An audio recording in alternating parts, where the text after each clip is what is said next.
మనోహర్‌ని చూసి అంజు గట్టిగా కేకలు పెడుతూ ఉంటే, "అంజు, అంజు ప్లీజ్ అరవకు" అని మనోహరి బతిమలాడుతూ ఉంటుంది. అంజు కేకలు విని మిగతా పిల్లలందరూ కూడా అక్కడికొచ్చి, "ఏమైంది అంజు? ఏమైందని?" అక్కడ ఉన్న మనోహర్‌ని చూసి, "దెయ్యం, దెయ్యం" అని గట్టిగా కేకలు పెడుతూ ఉంటారు. "అయ్యో! పిల్లలు గట్టిగా అరవకండి ప్లీజ్, ప్లీజ్" అని మనోహరి వేడుకుంటూ ఉంటుంది.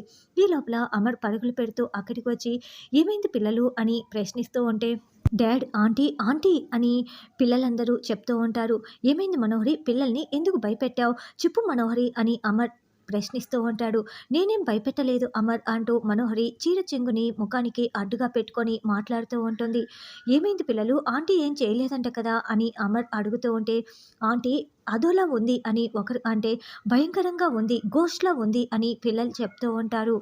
"ఏమైంది మనోహరి? చూపించు. నీ ఫేస్ చూపించు" అని అమర్ అడుగుతూ ఉంటే, "ఐ కాంట్ షో అమర్" అని మనోహరి అంటుంది.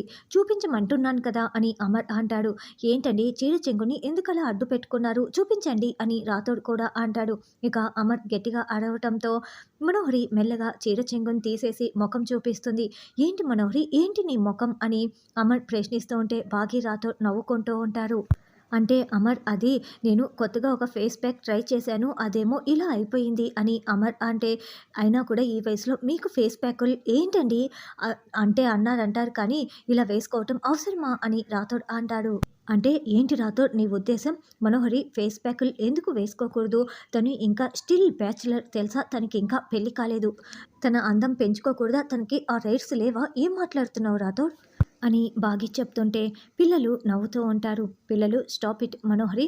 లేని అందాన్ని కొని తెచ్చుకోవాలని అనుకోకు. ఉన్న అందాన్ని చెడగొట్టుకోకు. పిల్లలున్న ఇండ్లు. ఇంకోసారి ఇలా వాళ్ళని భయపెట్టకు. జాగ్రత్తగా ఉండు" అంటూ అమర్ 2 పిల్లలు వెళ్దామని వెళ్ళిపోతాడు. "ఏంటి మనోహరి గారు, ఎవరినో చూసి మీరు వాత పెట్టుకోవటం అవసరమా? హంస కాకిలా అవుతుందా? కాకి హంసలా అవుతుందా? ఎవరి అందం వాళ్ళదేనండి. ఇంకెప్పుడు ఇలా చేయకండి" అంటూ రాతోడు వెళ్తాడు. "నిన్ను బయటికి రావద్దని చెప్పాను కదా మనోహరి" అని బాగి అంటే, "నేనేం రాలేదు. పిల్లలే వచ్చారు" అని మనోహరి చెప్తుంది. "ఆకొచ్చి ముళ్ళు మీద పడ్డా, ముల్లొచ్చి ఆకు మీద పడ్డా చెరిగేది ఆకే కదా! అనవసరంగా ఆయనతో నీకిప్పుడు చివర్లు పడ్డాయి చూడు" అని బాగి అంటే, "ఇదంతా నీ పుణ్యమేనమ్మా" అని చెంబ అంటే, "ఏంటి యాదమ్మ నన్నంటున్నావు? నిన్ను ఆ లిక్విడ్ కలపమని నేను చెప్పానా? నేను చెప్పానా చెప్పు" అని బాగి అరుస్తూ ఉంటుంది. "ఇప్పుడు అదంతా వదిలేసేయి బాగి. నా మొఖం సంగతి చూడు. ఏదో ఒకటి చెయ్యి బాగి" అని మనోహరి అనడంతో, "నాకు ఐడియా వచ్చిన తర్వాత వచ్చి చెప్తానులే" అంటూ బాగి వెళ్తుంది. "చూసావా చూసావా" అని చెంబ అంటుంటే, "ముందు ఏదో ఒకటి చెయ్యి. నా మొఖానికున్న ఈ రంగులు పోవాలని" మనోహరి అంటుంది. "ఏం చేయను" అని చెంబ అంటే, "యాసిడ్ తీసుకురా పీడ పోతుందని" మనోహరి అంటుంది. "అవును, యాసిడ్‌తో కడుక్కుంటే రంగులు బాగా పోతాయని" చెంబ చెప్తుంటే, మనోహరి కోపంతో రగిలిపోతూ చూస్తూ ఉంటుంది. "ఓహ్! యాసిడ్‌తో కడుక్కుంటే చర్మం పాడైపోతుంది కదా! సరేలే, నేను ఏదో ఒకటి తీసుకొస్తాను" అని ఒక ఫేస్ వాష్ తీసుకొచ్చి, "దీంతో కడుక్కో మనోహరి, ట్రై చెయ్యి" అని ఇవ్వటంతో మనోహరి కడుక్కుంటూ ఉంటుంది. ఇక రాతో, "సూపర్ మిస్సమ్మ, భలే చేసావు" ఆ మనోహరికని హైఫై ఇస్తూ ఉంటే, "మా అక్కని చంపేసింది. నన్ను ఈ ఇంటికి 5 ఏండ్లు దూరం చేసింది. ఇది చాలా తక్కువ. ఇంతకంటే పెద్ద శిక్ష నేను ఆ మనోహరికి వేస్తాను. తప్పకుండా వేస్తాను" అని బాగి చెప్తూ ఉంటే, చేసిన పాపాల్ని చేత్తో కడుక్కోవడం అంటే ఇదేనేమోనని చెంబ మనోహరి కడుక్కుంటూ ఉంటే అనుకుంటూ ఉంటుంది. "పిల్లలకి తల్లిని లేకుండా చేసింది. నా కూతుర్ని 5 ఏండ్లు దూరం చేసింది. అంజుని ఆ రాక్షసుడికి అప్పజెప్పాలని చూస్తోంది. చేసిన పాపాలన్నింటికి జీవితాంతం కుమిలి కుమిలిపోయేలా పెద్ద శిక్ష వేస్తాను" అని బాగి చెప్తూ ఉంటుంది. ఏంటిది నా ముఖం ఇంత ఎర్రగా మారిపోయింది" అని మనోహరి ఏడుస్తూ ఉంటుంది. "ఆ అమ్ము నన్ను చూసి నవ్వింది. దానిని అస్సలు వదిలిపెట్టను" అని మనోహరి అంటే, "ముందు అమ్ము ప్రాబ్లమ్‌ని సాల్వ్ చేయాలి రాథోడ్" అని బాగి ఏదో విషయం చెప్పేయటంతో, "ఇంత పెద్ద విషయాన్ని అమ్ము ఎలా దాచిపెట్టింది మిస్సమ్మ?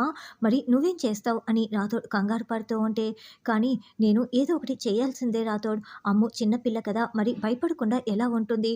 ఏదో ఒకటి జాగ్రత్తగా ఈ విషయాన్ని హ్యాండిల్ చేయాలని" బాగి చెప్తూ ఉంటుంది. "అమ్ము ఏదో ప్రాబ్లమ్‌లో ఉందని చెప్పావు కదా చెంబా! కాబట్టి అది అమర్‌కి తెలియకుండా బాగా జాగ్రత్త పడుతోంది. అది అమర్‌కి తెలిసేలా చేస్తాను, చూస్తూ ఉండు" అని మనోహరి చెప్తుంది. "పద రాథోడ్" అంటూ, "ఏవండీ మీతో ఒక విషయం చెప్పాలి" అని ఆఫీస్‌కి వెళ్తున్న అమర్ దగ్గరికొచ్చి బాగి చెప్తూ ఉంటే, రాథోడ్, "కార్ తీ" అని అమర్ అంటాడు. సరిగ్గా అప్పుడే మనోహరి అక్కడికి వచ్చి, అమర్ నీతో ఒక విషయం చెప్పాలి అని మనోహరి అంటే సాయంత్రం మాట్లాడుకుందామని అమర్ అంటాడు. లేదు అమర్ ఇప్పుడే చెప్పాలని మనోహరి అంటుంది. ఆయన ఆఫీస్కి వెళ్ళాలని చెప్తున్నాడు కదా మనోహరి, ఎందుకు ప్రెజర్ చేస్తున్నావు అని బాగి అంటే పర్వాలేదు నువ్వు చెప్పు మనోహరి అని అమర్ అంటాడు. చూడు అమర్, ఈ ఇంట్లో ఏం జరిగినా నాది కదా బాధ్యత. నీకు తెలియకుండా ఈ ఇంట్లో కొన్ని విషయాలు జరుగుతున్నాయి, అది నీకు తెలియాలని మనోహరి అంటే ఏంటో చెప్పు మనోహరి అని అమర్ అంటాడు. ఇప్పుడు ఆ విషయం అవసరం లేదు అని బాగి అంటే లేదు నువ్వు చెప్పు మనోహరి అని అమర్ అంటాడు. ఇంతకుముందు అమ్ముకి ఒక లెటర్ వచ్చింది కదా, అంజు ఆ లెటర్ని చదువుతుంటే అమ్ము సీరియస్ అయ్యింది. ఆ లెటర్ చదివిన తర్వాత అమ్ము ఎందుకో చాలా టెన్షన్ పడుతూ బయటికి వెళ్ళింది. తర్వాత తన్ని నువ్వే ఇంటికి తీసుకువచ్చావు అని మనోహరి అంటే తను వెళ్ళింది జ్యోతి వాళ్ళ ఇంటికని చెప్పింది కదా అని అమర్ అంటాడు. అది అబద్ధం అమర్, జ్యోతికి ఫోన్ చేసి కనుక్కున్నాను, జ్యోతి వాళ్ళ ఇంటికి వెళ్ళలేదు. అంతేకాకుండా అది స్టడీ మెటీరియల్ లెటర్ కాదు, ఒక మిస్టీరియస్ లెటర్ అని మనోహరి అంటే అవునా నిజమా నువ్వు చెప్తున్నదని అమర్ షాకింగ్గా ప్రశ్నిస్తూ ఉంటే నువ్వు చెప్పు యాదమ్మా అని మనోహరి అంటుంది.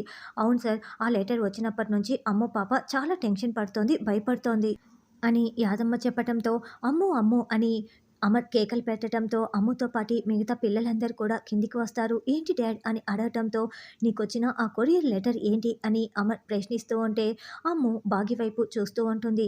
అమర్ నిన్ను అడుగుతుంటే తన వైపు చూస్తున్నావేంటి, సమాధానం చెప్పు అని మనోహరి అంటుంది. అది అది అని అమ్ము నసుగుతూ ఉంటుంది. ఆ లెటర్‌లో ఏం లేదు మనోహరి అని బాగి చెప్తుంటే, "నువ్వు ఆపుతావా? అమ్ము నువ్వు చెప్తావా?" అని అమర్ అరుస్తూ ఉంటాడు. "అది కాదండి, దాంట్లో ఏం లేదండి" అని మళ్ళీ బాగి చెప్తుంటే, "నిన్ను ఆపమని చెప్పాను కదా! నేను అడుగుతున్నది అమ్ముని. మాట్లాడు అమ్ము. వెళ్ళి ఆ లెటర్ తీసుకురా" అని అమర్ అరుస్తూ ఉంటాడు. అయినా కూడా అమ్ము వెళ్ళకుండా అక్కడే ఉండటంతో, "ఏంటి కదలవేంటని" అమర్ అరుస్తూ ఉంటే, "నేను తీసుకొస్తానండి" అని బాగి వెళ్తుంది.